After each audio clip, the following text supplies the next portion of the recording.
All right, we're going to continue our breakdown of OU's spring roster. Wide receivers time. Ted, wide receiver position, very important in Yeah. this offense that Jeff Lebby wants to run, especially when it comes to pushing the ball down the field. Ted, you've been out to a lot of spring practice.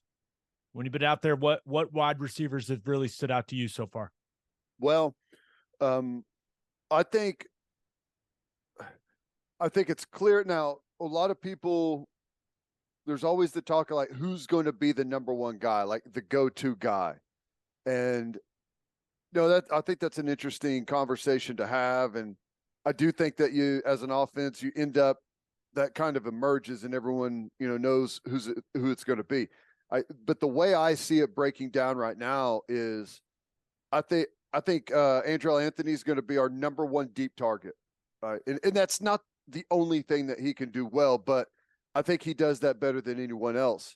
I think Jalil Farooq is going to be the number one guy that does everything. We saw the expanded role with him with some stuff at the line of scrimmage, letting him do some work after the catch, just get him the ball quickly, let him use his athleticism and space.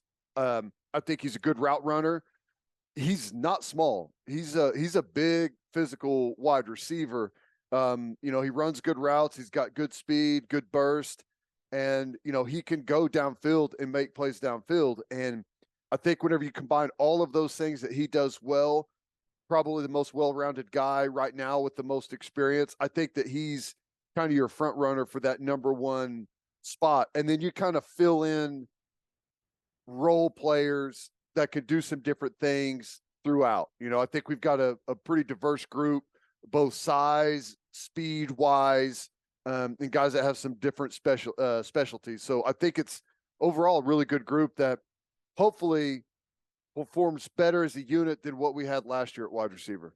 Yeah, that's the hope. Now, you think back to a year ago, and we all know Mims was the number one guy, right? I'm not sure we have a guy that is. No, I don't think we have a guy right now that is as proven as Marvin was. Right, a guy that I feel good about being, with what I've seen so far, like an early round draft pick, like Marvin's going to be. Now, maybe Andrell Anthony turns into that guy, right? Got solid size, I think 6'1", probably hovering just under 190 pounds right now. But the thing he's got is speed. Mm-hmm. And, from the practices that I went to early in spring practice, as opposed to now, it seems like he's way more comfortable. He's adjusted to the tempo of the offense. And I completely agree with you. I think he's the deep threat. And that's huge for this offense with what Jeff Lebby wants to do, right? Let's not forget the motto: score from far. Yeah.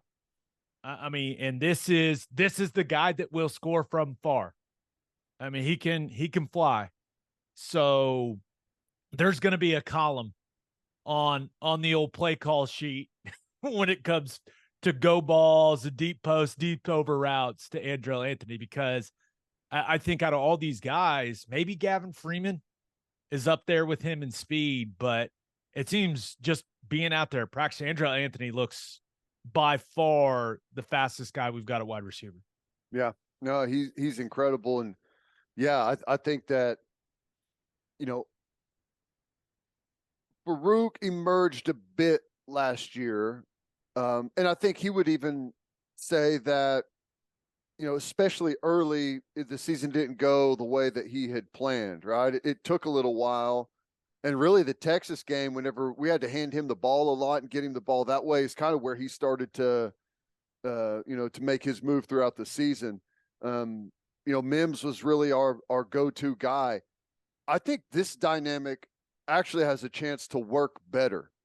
Whenever you've got a guy like Andrell Anthony, who's an absolute burner and a great deep ball threat, you can, have him on opposite sides of Farooq, who is a guy that could do all of those things as well, and probably a little bit more difficult of a cover, just because of how well-rounded he is, and he's a little bit, he's more stronger at the line of scrimmage and releasing. So I think having those two guys is going to help one another out, and it's also going to help out the middle of the field where you have guys like Drake Stoops and and Stogner and some of those different guys, Freeman, they're going to be working the middle of the field. So I think the dynamic actually works out really good. Now, I'll say this. Farooq, the last practice I was out there was a scrimmage, and he made three, maybe four really nice catches in the back corner of the end zone on fade balls, going up over the top of a receiver, really in good coverage, tight coverage with the receiver, competitive catches, getting a foot in for touchdown. Like, that showed me, okay, like this, I know he's got it, but I feel like the consistency's starting to get there. Yeah, and it needs to get there, right? You know, he had some issues catching the ball last year, and his consistency in competitive catch situations has to get better, because when I watch him, I don't think he's not a burner, right? When you, and you can see this from watching the film a year ago, it's not like he is creating, you know, insane separation between him and corners and safeties, right? You didn't see a ton of that. So if he's not going to be able to run away from guys, and Levy will scheme him wide open with some things, there's no doubt, but he's got to be good in those competitive catch situations. And you mentioned it earlier. I think they're going to continue to get him the ball in those jet sweep concepts.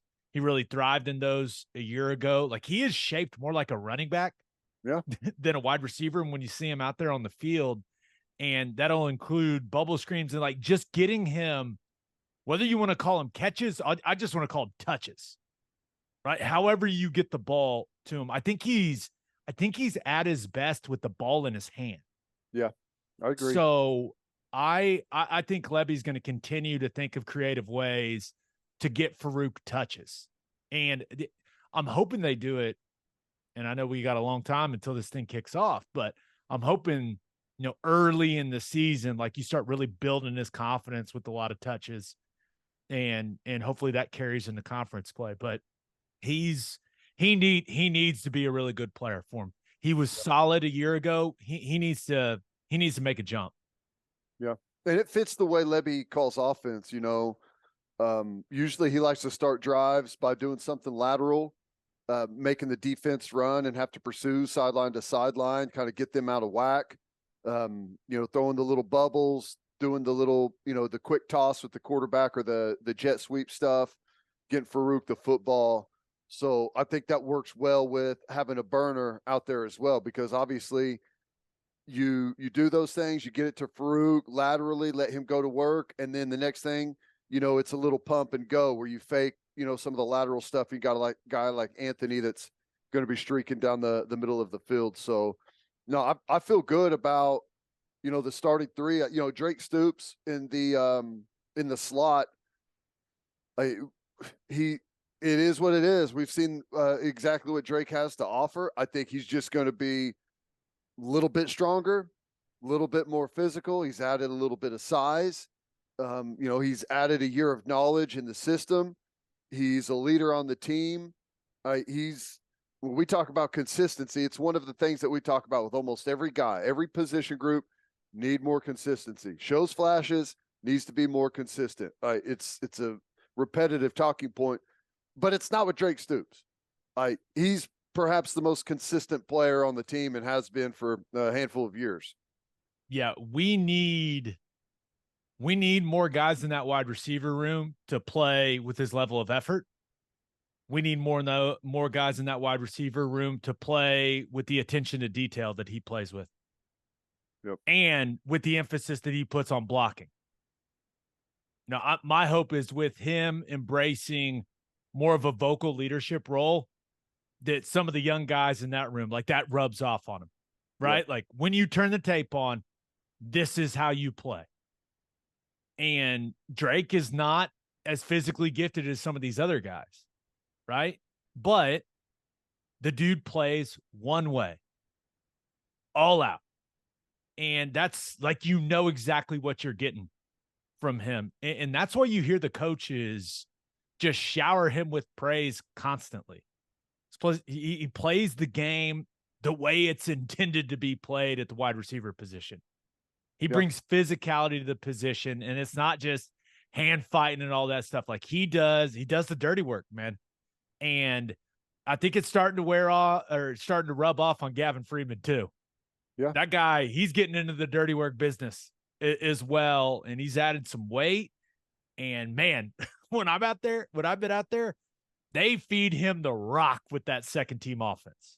Yep. So I think Freeman and Drake, I don't think they're interchangeable just because he's got so much more experience. But I do think I expect Freeman's snap numbers to tick up in a big way because guy's got speed. He can make some plays now, man. He's going to be a big part of the offense. He is. He's kind of like, I don't know. He's a guy that you can do so many things with. You can hand it to him, obviously, on the end around stuff, or the jet sweeps. You can give him the ball quickly on the bubble stuff because he's really good after the catch. But he's a good route runner and a sure-handed receiver as well that can, turn some of those matchups in the middle of the field to mismatches because of speed and athleticism. So, yeah, I agree. I think he's going to be a big part of the offense for sure. Okay, so a couple of the young wide receivers, right? There are high expectations for Jaden Gibson and Nick Anderson. It's got a lot to do with how impressive they look in a uniform, man. But let's start with Gibson, right? Up to 190 pounds, definitely looks thicker than he did a year ago. And, the word we keep hearing is maturity, right? Seems like he has come quite a ways when it comes to his maturity, controlling his emotions, and really doing the things he needs to do on and off the field to earn more snaps and to earn more trust from the staff. And it feels like it's headed in a really good direction, man. And we need him to put it all together because he needs to keep improving just because at that size, like, he needs to be a weapon for this team, even if it's only situationally. And Yeah. like you can't coach 6'5" and the ability to jump like he can jump. So I'm hoping that, and it's everything coming out of spring ball about him has been very positive. I'm hoping that continues and that leads to some production for him in the fall. Yeah. Well, he's got plenty of time to keep improving. In this day and age, the thing that you have to worry about is if a guy isn't ready yet and he's not getting on the field, you have to worry about losing him to the transfer portal. And I'm not saying necessarily Jaden Gibson is a threat to that, but I just hope that he remains patient, trusts what's going on, continues to work and improve, because I honestly think that he's one of those guys that if it ever just clicks about, handling all of your business and doing it all the right way and maybe following the lead of a guy like Drake Stoops. And I mean, there's other guys on the football team. There's a bunch of guys that are like that. And I'm sure there's plenty of them that have put their arm around him and got him to come along. So I think he's on the right path. You got to remember, he's just a year in right now. Right. He redshirted last year, so he's going to be a redshirt freshman. The kid's got a ton of time to continue to improve, but with the weapons that he's got, the height and the athleticism, looks like a deer the way he runs around out there. The quicker the better. We need guys with that type of size and athleticism out on the outside. Yeah. I mean, there's just no doubt about it. And Nick Anderson, it's pretty simple, right? Just got to stay healthy. I mean, the guy, just being out there and seeing him in a jersey, right? When I went there, he had it rolled up, showing off the abs. You can't look better at wide receiver than that dude. What, 6'4", all of probably 210. I mean, so physically gifted, but it's all about staying healthy, which will allow him to stay on the practice field, which will allow him to gain experience and to earn the trust of the coaching staff and to prove that he needs to be out there for a bunch of snaps.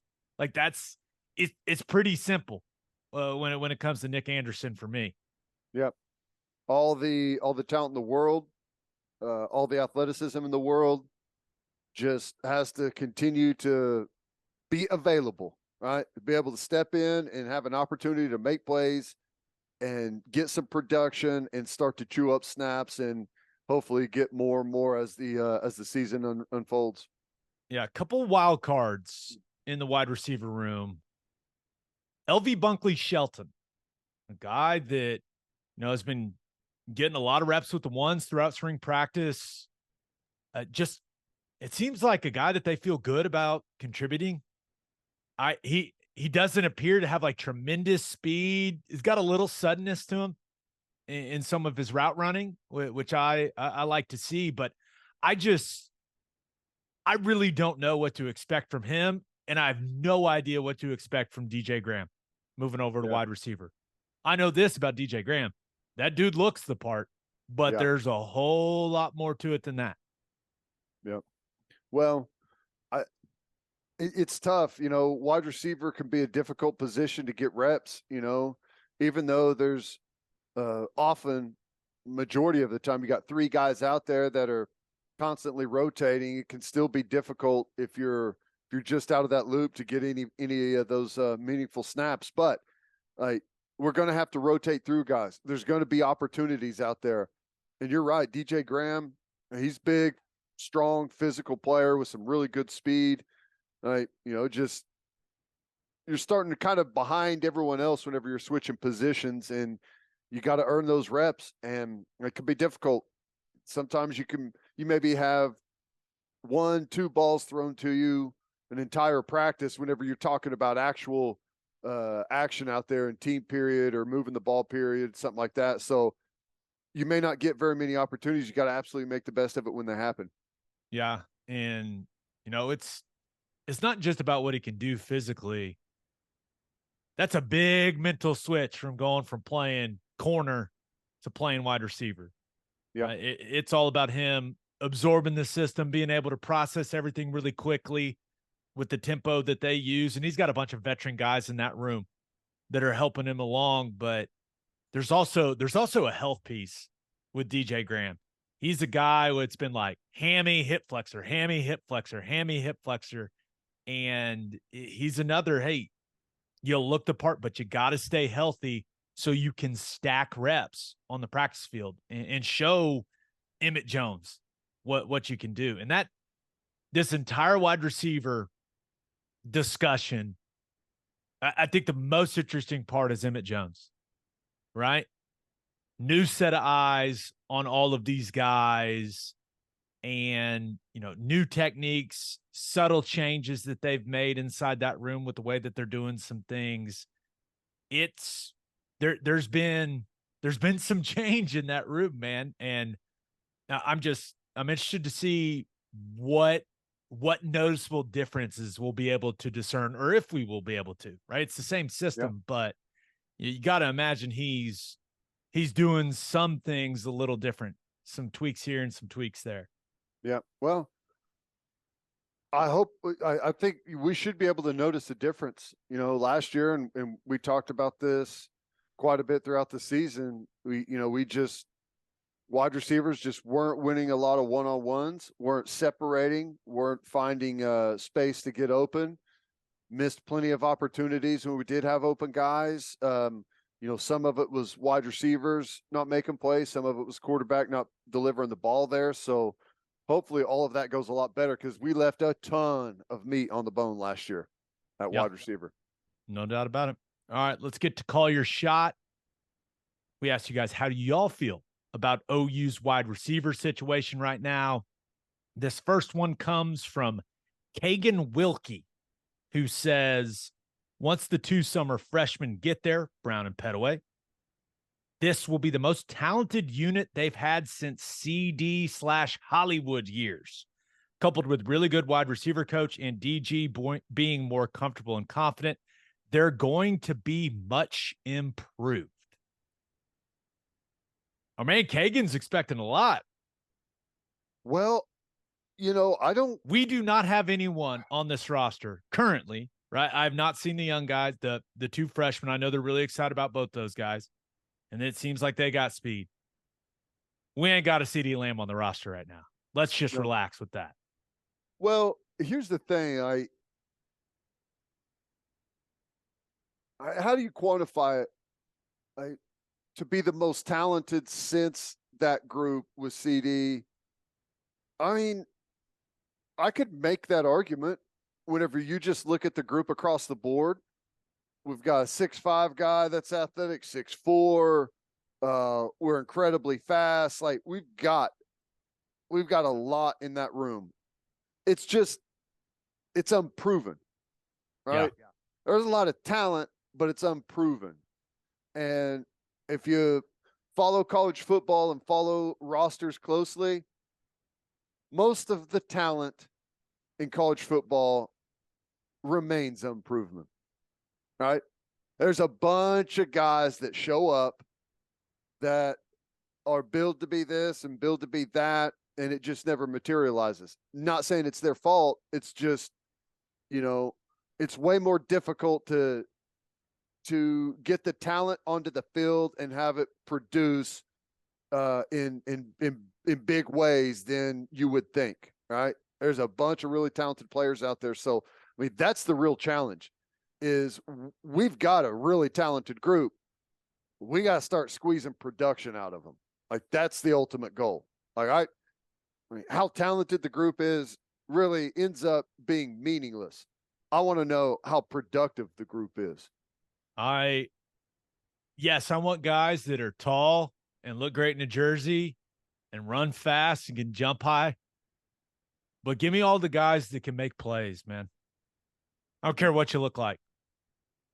And that's what we need, playmakers. Remember when going back to the podcast we did where, hey, what are the biggest questions for OU heading in the spring ball?